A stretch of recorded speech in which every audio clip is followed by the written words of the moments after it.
Railroads can't seem to catch a break. From getting blasted by Congress and business for poor service levels to having staffing issues from the pandemic, it seems like the rail industry might go off the rails.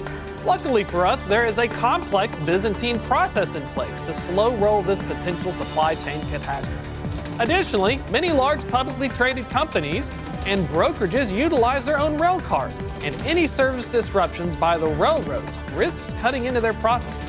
Are we about to go off the rails? We'll find out in this episode of Loaded and Rolling.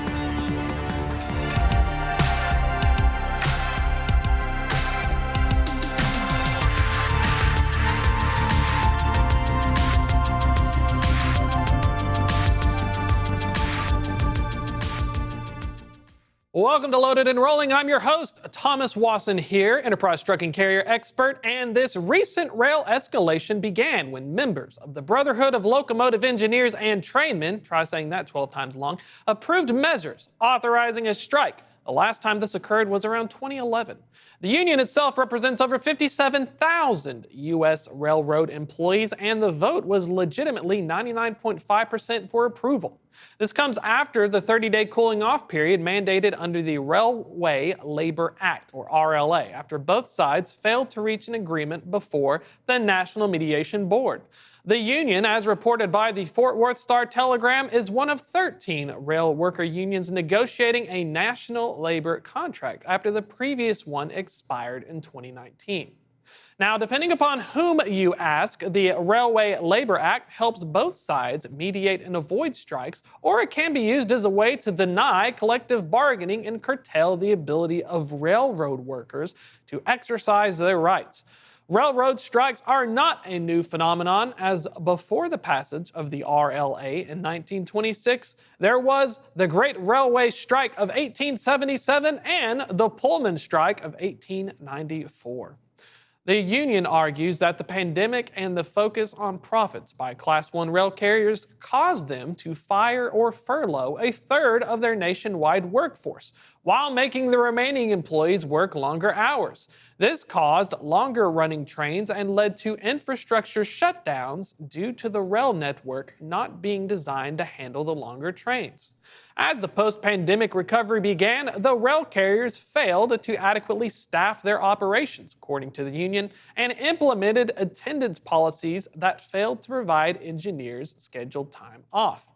On the other side of the equation, publicly traded Class I railroads face increasing pressure from investors to improve profitability and operating ratios.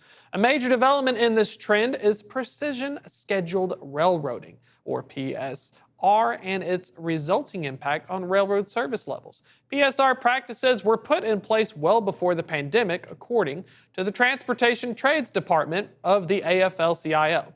Estimates from the TTD state that in the 5 years prior to the pandemic, BNSF cut its train and engine workforce by 27%, Norfolk Southern reduced its train and engine workforce by up to 32%, and CSX, not wanting to be outdone, slashed its train and engine headcount by 43%. Now, PSR resulted in greater profits, but less equipment and availability of replacement rail crews, which, before the pandemic disruption, represented a fragile equilibrium. A next step to watch out for, which we're currently going to talk about, is the Biden administration moves to prevent the strike by appointing a 3-member emergency board to investigate the dispute and make recommendations. Joining us today to talk about what this all means for railroads is FreightWaves' very own Mike Baudendistel. Before becoming an analyst and market expert at FreightWaves, Mike was a senior sell-side equity research analyst and covered publicly traded railroad suppliers, manufacturers, and just about anything involving railroad equipment.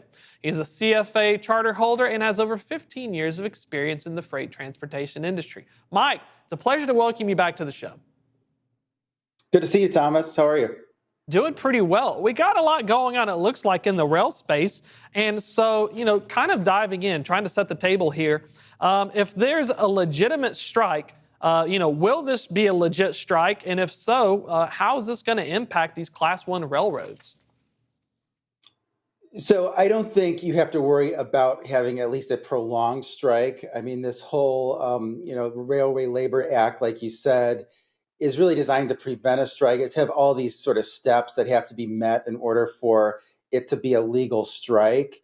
And even if nothing happens in the next 60 days, and we're here talking about the same thing in mid-September, and those 157,000 workers are ready, willing, and able to walk off the job, then Congress is going to intervene, and I think it'll be a matter of hours before they're back on the job. I don't think that Congress is going to allow those workers to shut down the economy. I don't think particularly right, just a few weeks before the midterm elections. That's what the democratically controlled Congress wants people to be talking about. Just one more thing that has the potential to increase inflation. You think about all the things that go on the railroad. A lot of those things have been some of the most inflationary parts of the economy already. And so I don't think you have to worry about a prolonged strike. I think things right now are sort of not progressing or stalling right according to schedule.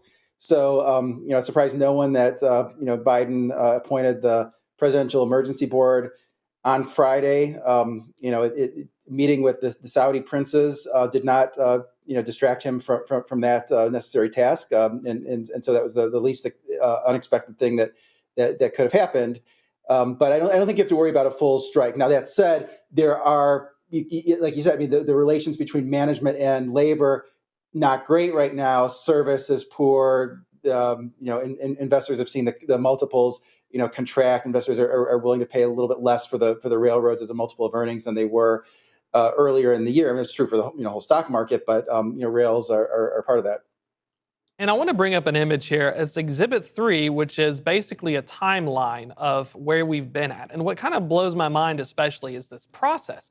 And so that's Exhibit 1. We have one where the rail, here we go. Exhibit 3 has dates. So this has been going on since like June the 14th, where there was a National Mediation Board. There was a cooling off period. And then it looks like where we're at right now, we're kind of in this middle step on July. The PEB, this board is basically appointed by President Biden. Another 30-day cooling off period begins. And then basically by the middle of August, there is a third and final cooling day period. So I guess what we're saying is potentially, we can strike by September 18th, it appears. So there's this weird thing, I guess, a lot of people don't know about with the labor negotiations where there's multiple cooling off periods. Is this something that equities researchers are as familiar with? Are we going to be in like uncharted territory, or do you feel it's kind of a brinkmanship so they can try to get a better deal? Well, I think the equity research analysts have done a nice job of, explaining the Railway Labor Act to their investors, with exhibits like that for those that are not familiar with it. And so it's really designed so there isn't a strike. So it's designed so the railway workers cannot just walk off the job on a whim. I mean, that would be an illegal strike if that were to happen. There's certain rules of engagement, and a graphic like that, lays out the rules of engagement. And there's a number of processes that have to take place before there actually is a strike. That top bullet point, June 14th, was really an important one when we talk about rail and labor relations, because that National Mediation Board ends mediation, which is exactly what labor wanted to happen. That was really, they threw a bone to labor in that case. And so labor wanted to be released from mediation to start the clock on these 30-day cooling off periods. They wanted it to come to a head while we still have a democratically controlled Congress. In theory, that Congress is more sympathetic to labor and is more likely to take the recommendations from this Presidential Emergency Board. Presumably those recommendations would be more labor friendly, since Biden was the one appointing those board members. So the National Mediation Board really did labor a favor by letting them out of mediation. If they would have just dragged their feet, we might have a very different Congress by the time everything comes to a head. But that really puts labor in the driver's seat. And looking at the context of this board, I think it's chart 2, the Presidential Emergency Board. It has basically 3 people. The first one is Ira Jeffy, a chairman, lecturer at George Washington University. sat on 5 boards previously under G.W. Bush and Obama. The second person we have is David Twomey, Twomey, law professor at Boston College, sat under 7 under Reagan, George W., G-Dubs II, Clinton, and Obama administrations. And finally, the newest person is Barbara Deinhardt, an independent arbitrator, previously only been on 1 board under the Obama administration. Is that something where are these pretty much, for these emergency boards, the goal is to be kind of as nonpartisan as possible and kind of have fair representation between labor and management? Is that kind of the thought process behind these boards?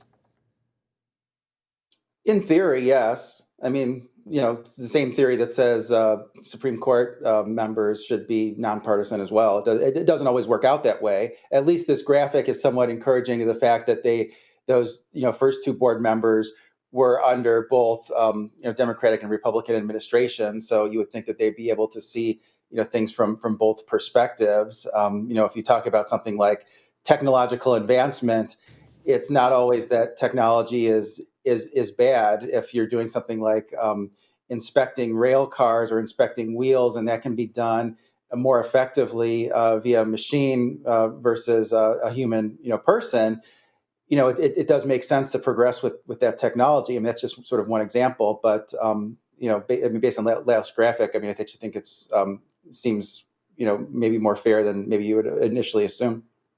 And looking into, so we're talking about like a legal versus an illegal strike, and right now it looks like they're still haggling. Do you think this is something where, for a lot of carriers, we talked a little bit about the last time we had you on, folks like JB Hunt, Schneider, a lot of trucking companies will move into the rail situation. Is this something where, with earnings coming up and if there's issues of labor negotiation, could this potentially have an impact on the trucking companies that provide the rail cars if they can't figure out how to work out their problems? Yeah, so it could have a detrimental effect in a few ways. I mean, you could think about from the rails perspective. Let's say it doesn't come to a strike, or the strike is just a few hours and they get ordered back, with the recommendations of the board. Those workers likely have a big raise that cuts into the railroad's margins. I mean, another thing that could happen is, if shippers or carriers are concerned about a strike on the West Coast, what they would do is move the containers to all water route to the East Coast.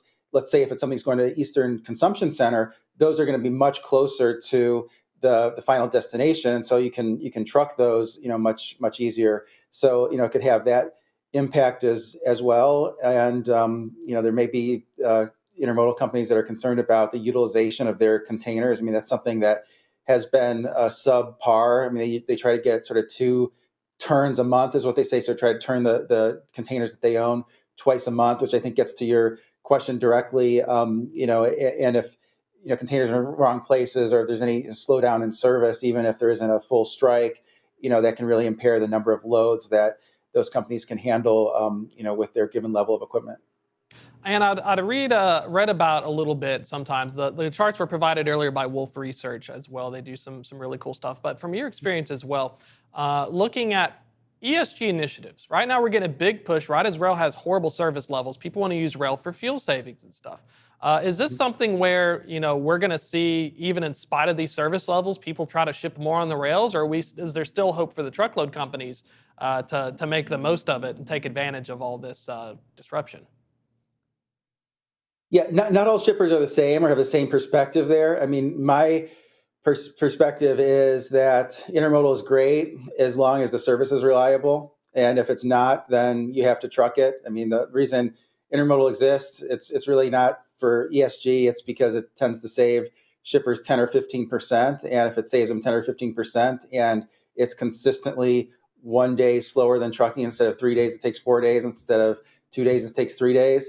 That's fine. I mean, they'll probably be happy with that. They may have enough in inventory, but when you really have uncertainty like you have now, where a lot of containers are at the ports for 9 or more days because those containers can't get on the railroad because the inland terminals are too congested. That's not great service, and it's hard to justify using intermodal more. There's one big CPG company in mind that we talk to all the time about their intermodal and truckload operations. And sort of my message to him lately was, well, service is terrible. The truckload spot rates have really sort of come down. The truckload contract rates are likely to move before you see it really in the intermodal rates. So now's not the time to convert from truckload to intermodal. If anything, just look at what's most time sensitive and move that over the highway. And talking about PSR, precision railroad scheduling, I think is what it is here. Let me see if I got it under here. That's right. So, Yeah. yeah, I think I got it correctly here. But having this precision rail scheduling that's been in place even prior to the pandemic, was that a situation where we're now seeing the drawbacks of it, or do you think that with the labor showing their willingness to kind of do a little bit of brinkmanship, will there be a push by investors to maybe build a little bit more buffer in terms of manpower, or do you think PSR and operating ratios are still going to be a huge driver? Yeah, so there's a little bit of difference of opinion of what exactly PSR means. Is it, really utilizing the assets more effectively, or is it a slash and burn on the cost side? Is it a way to market uh, your company? Not market your company to customers, but market it to shareholders.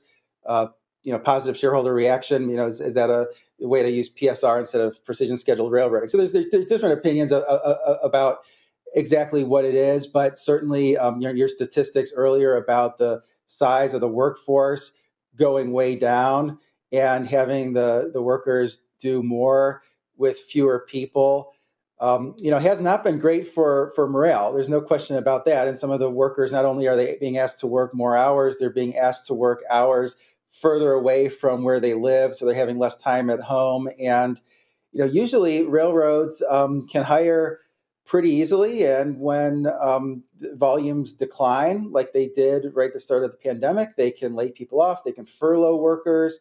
And when those volumes return, they call the workers up and they're happy to come right on back because they make more on the railroad than they were making in the interim. That didn't happen this time. That maybe that's because the labor market is so tight for skilled industrial labor, and there's just not enough good people out there. Or maybe because last time they terminated the railroads, the employees, they left with such a bad taste in their mouth, and just morale was so bad that they're going to do something else, and there's still condo buildings to be built and other work to do. So it's kind of like a perfect storm. We saw before the pandemic with this precision schedule railroad, the PSR initiatives cut the headcount between 20 to 40% across the board. Pandemic hits, volumes crater, cut a few more people off, and then, like you said, basically they're not willing to come back because they've got other options. So that's kind of like a 1-2 punch almost for the railroads, right? Yeah, and why would you join an industry if that's the trajectory in headcount, right? I mean, it doesn't make a lot of sense.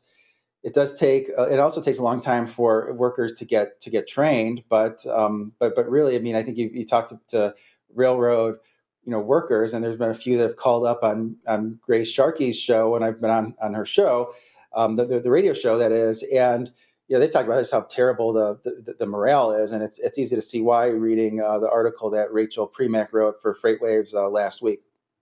And looking at it, I'm kind of curious about demographics. I don't know if you know this one as well. I know with truck drivers, we've got an aging population, a lot of people retiring. I heard back in the day, rail was pretty good. Good job, put in 20 to 30 years, get a nice pension. Is this something where, is there any fear that a lot more folks are just going to retire and not re-enter, or that the job's no longer even worth it, even with the union benefits? Is there kind of like a demographic challenge to attracting people?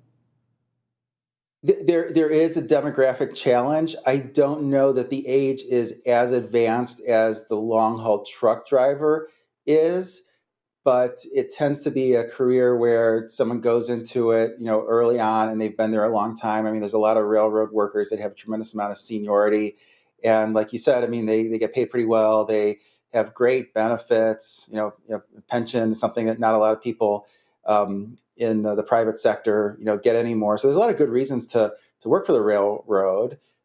Still, it's just the job, I think, has gotten to be more grueling, and the market is telling us that maybe those guys aren't getting paid enough for what they do, or for how challenging the job is, or maybe it's temporary and just the job market needs to cool off a little bit. I think sort of time will tell, but it does seem to be the railroad's top objective is getting workers in there, getting those workers trained, which they're really sort of behind on. And kind of thinking about, we mentioned strikes earlier. We have all this process before you can officially strike. We see trucking strikes around ports, owner operators with AB5. But is it legitimately, this is what I'm curious about, with rail, you can have an illegal strike basically and then just force you to work if it's not through this process? Yeah, I mean, there's certain rules of engagement. I mean, so the idea is you can't just walk off the job at any moment. You have to follow this process in order to make it a quote unquote legal strike. And so you would be, breaking the law if a union says, okay, we're not showing up, tomorrow, sort of out of nowhere. And the idea behind that was, let's not make the U.S. economy teeter on the brink of collapse at any moment. So that's why they put that Railway Labor Act in place, which is designed to prevent strikes and to for interstate commerce to continue. In Canada, there's those rules of engagement as well, but the strikes seem to be more frequent. It seems to be like, well, they're strikes that are more frequent, but it tends to be like one union, and the railroad will have management sort of employees fill in for that particular function to the extent they can. So have seen that happen more often in Canada. I mean, there really hasn't been a major rail strike, like you said, in a long time in the U.S. And I wanted to bring up another chart, last chart up here, just to show how crazy it is. It's Exhibit 4, the rail negotiating process. This is from Wolf Research and the National Railway Labor Conference. They decided to make a handy-dandy flow chart. So remember we showed earlier some of these dates, but it's like there's a direct negotiating, then there's the NMB mediation. And so we kind of passed through that in June. And then if the mediation failed, which it did, we had that 30-day cooling off period, and then that's where we had the votes for the strike, and then it's basically they've notified the president, and we're doing this PEB board. So we're near the bottom part of our chart here, where we hope that they either totally agree on it, or Congress may have to intervene. So, like you said earlier, this is the situation where there's a lot of politics involved. So the unions, with a Democratic-focused legislator and executive branch, this may be their opportunity to get more compared to if it was after the midterms, where there's uncertainty over what the House and the Senate may be, right? Yeah. So in the lower right part of that chart says Congress may. This is in September. Congress may intervene to prevent service disruptions. They'll intervene, and they'll intervene quickly. I mean, I think that to me that's the sort of the bottom line here. But railroads probably will have to pay the employees more, and maybe they can't get the technological advancements that they would like, and labor probably keep their benefits. So labor, I think, will be in a good spot. But I don't think we have to worry about trade flows shutting down because of a strike. The rail service might still be really poor throughout the rest of this year if there's still a lot of freight demand, which is another question mark. But I'm not concerned about a strike. And kind of looking at it, one last question here regarding rails and especially how they're set up. There's something about in parts of New York between one person in the train versus two people in the train. I guess there are actually labor mandated guidelines on how many engineers can ride in the train. Is that something that you think still is an important thing? Is that part of like the technological, or is that just something worth looking at? Yeah, I think it's a big point of contention between management and labor. And so currently, you have what are called two-man crews. And so each train consist, you have two workers. You have a locomotive engineer who drives the train. You have a conductor, UTU usually, union, who supports the locomotive engineer. And so the idea is, well, do we really need two-man crews? We used to have larger crews than that. It used to be four-man crews. And technological advancement made that not necessary because there's an end of train device that monitors the air and the air brakes. And because there's that electronic device, you don't need a caboose anymore. And it's done, via an electronic device made by Wabtec or somebody. And so now that trains have gotten to be more advanced on safety, where positive train control is in place on all of the route miles where the train it basically connects with either passenger or hazardous materials. Positive train control is a way to stop a train automatically in the event of human error, miss a switch, going too fast, etc. that you really don't need two workers in a train. Maybe you can get away with just one, just the engineer, let's say. Of course, labor doesn't like that. It would cut their ranks, and so I do think that that's a big point of contention. It's not something that labor is going to give in on. I think that labor would take this all the way to make Congress order them to go back to work before they conceded on that point. Really appreciate it. We're going to keep an eye on this, Mike. Hopefully no strikes. Hopefully we can manage to work out our problems. But thanks again so much for coming on the show and just digging into this with us. No problem. Good to see you. And you can find Mike as well. He's going to have, not only does he talk about the rail, but he also has the Stock Out, a newsletter that focuses on CPG. Always check it out. High quality content as always. And be sure to check us out as well, Loaded and Rolling. We have a newsletter, TV, also on tv.freightwaves.com. That's it for today, though. I'm your host, Thomas Wasson. Join us next week. We may, in fact, do it live.